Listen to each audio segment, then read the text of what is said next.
Hey, Indianapolis Motor Speedway fans, and in particular, Indy 500 fans. You know, we have a lot of fun leading up to the Indy 500 with these Doug and Driver conversations, and today we're getting an opportunity to talk with one of your favorites. I know this guy cares about the Indianapolis 500 more than just about any driver there is. He's grown up around it. He's known nothing but the Indianapolis 500.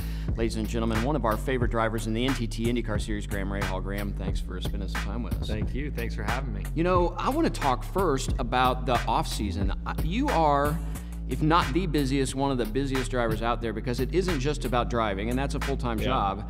But you've got a whole bunch of other stuff going on, motorcycles, car work. Talk about how your day is when you're not thinking about race cars. A little self-inflicted, but yeah, it's busy, you know, year-round. But I think, you know, the biggest thing that we all have to think about as athletes, like when time comes, you know, music's going to stop at some stage in racing, and we don't know when that is. I mean, frankly, it could in racing at least happen at any moment, but whether you're football, basketball, anybody who takes a sport as a profession, it can stop. And so you need to make sure to be prepared for the afterlife, so to speak. And for me, that's what all these other things are, whether it's the performance shop, whether Ducati dealership, Piaggio dealership, paint protection company. There's a lot happening. You know, but I really enjoy that. And I think a lot of drivers in the winter months, there's a lot of sitting around too. And I'm just not, I wasn't born that way. You know, it probably drives my wife crazy, but I wasn't born that way. I like to keep busy, but also trying to help grow the sport, introduce new sponsors and connect the dots and be able to push things forward. So I'm excited for the season to start, this off season in particular, with everything. I know it's gonna come up, but qualifying from Indy last year, you know, there's been a lot of motivation within the team. Not that there isn't every year, but certainly after a year like that, you have to respond. You know, there is no two freebies. There's, okay, we failed once, now we've got to make sure we come back and perform well. And so the off season's given us an opportunity to do that. Yeah, I will touch on that in a minute. I know you answered that question a million times, so I want to get into a little bit more motorcycles, though. Yeah. So do you ride motorcycles fast, or how did the Ducati thing come about? Always loved motorcycles. Yeah. I'd always loved motorcycles. But in fact, I'd love to see motorcycles at the Indianapolis Motor Speedway. A lot of people, that's a question I get all the time. But I grew up riding in the back roads of Ohio, and I still ride to this day. Ducati was always a passion. You know, when I was a kid, my dad always had one, but whatever the latest, coolest, you know, Ducati was. And he rarely rode them, but they were like artwork to me. I mean, they're just beautiful. So when the opportunity came to take over Ducati, I'm the only dealer in all of Indiana. It was too good to pass up. It was a lifelong play, a lifelong interest. And then the racing side of that has just stemmed from, honestly, a cultivation of a lot of the other businesses too. I mean, XPEL is our primary sponsor. They make paint protection film, coatings, tint. You know, we sell a lot of XPEL film at my paint protection shops. And so there was a lot of connections there that kind of linked our whole group together. But motorcycles have been a long, long passion for me. Yeah, it's kind of fun to watch you on the track for sure, but off the track, that's what makes you so much more interesting, I think. It's just all the things that you're juggling. So when you're juggling that stuff, how do you switch from, I got a whole handful of businesses to run, to, hey, I got to go put a car on the pole at the Indianapolis Motor Speedway in the Grand Prix, for example? How can you set that aside? I think it's one of my best gifts. If I've been fortunate to get something, it's that when I need to block something out, I really can.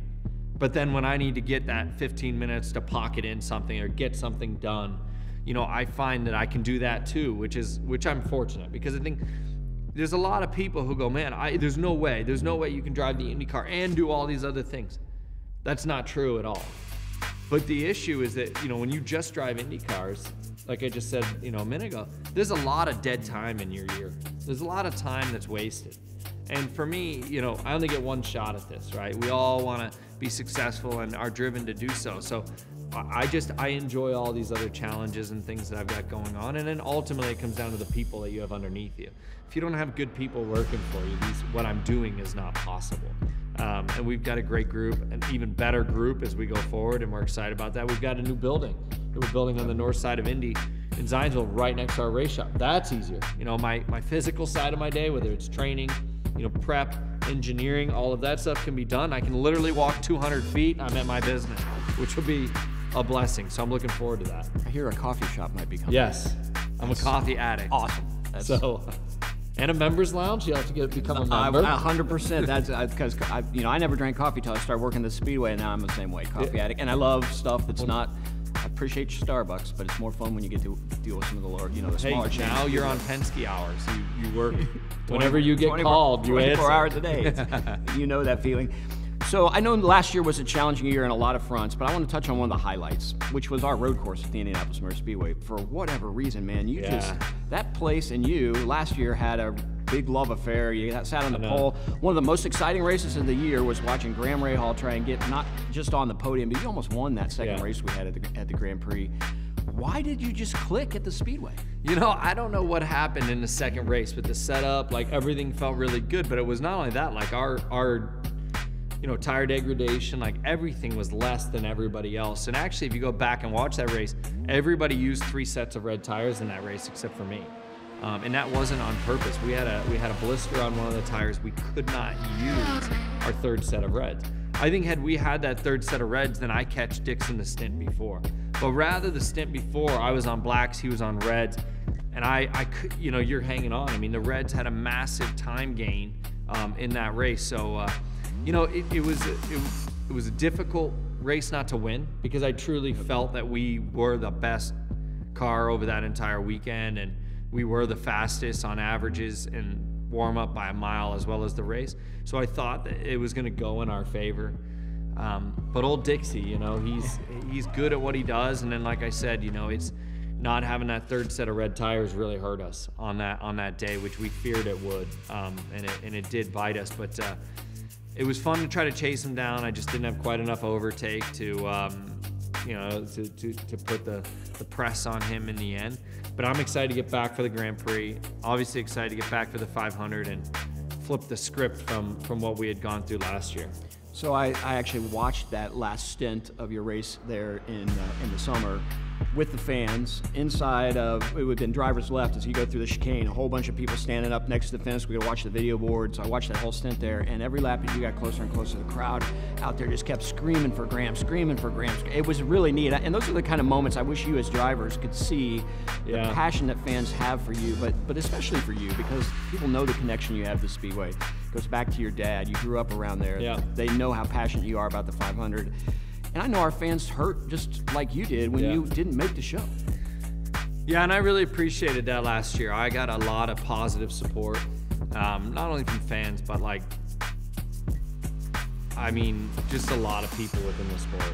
A lot of other drivers, but a lot of other engineers, a lot of other mechanics, a lot of other team members just came up and voiced their support for us. And it meant the world to me, because ultimately your greatest asset when you move on from this is the respect and the friendships that you have with everybody else. And it was nice to feel people, honestly, just to feel that I didn't just feel those relationships meant something, that it kind of came back the other way. And so but we don't want to do it again. I think that's the obvious statement, is that it's been a tough off season.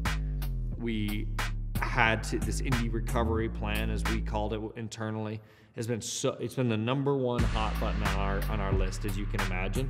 And we've spent thousands of man hours already on it, and there's going to be thousands more spent before we get, to May. And we found some great stuff. I feel excited and energized by what we found. So let's see how it all works out. Well, I often say it's really easy to be positive and show your character when everything's going great. The way you handled maybe the most difficult moment in your motorsport career showed your true character. I mean, you handled it like an unbelievable gentleman. You took it in stride. Fortunately, things sort of worked out for you. You got to start the race. Yeah.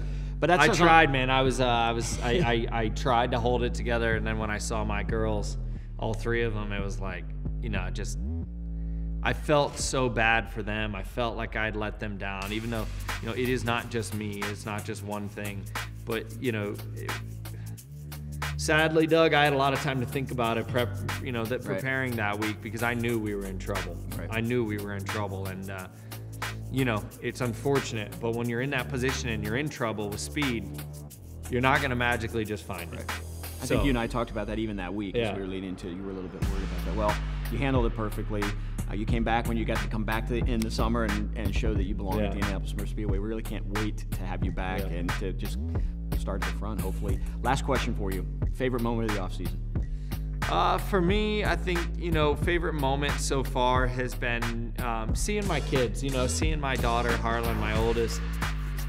Santa's an exciting thing for Harlan now. We're at that age, and it's so cool. It is really cool to feel that spirit and live that, and, feel the energy, and I don't know, that for me is an exciting time. I think anybody who's a parent would agree with that.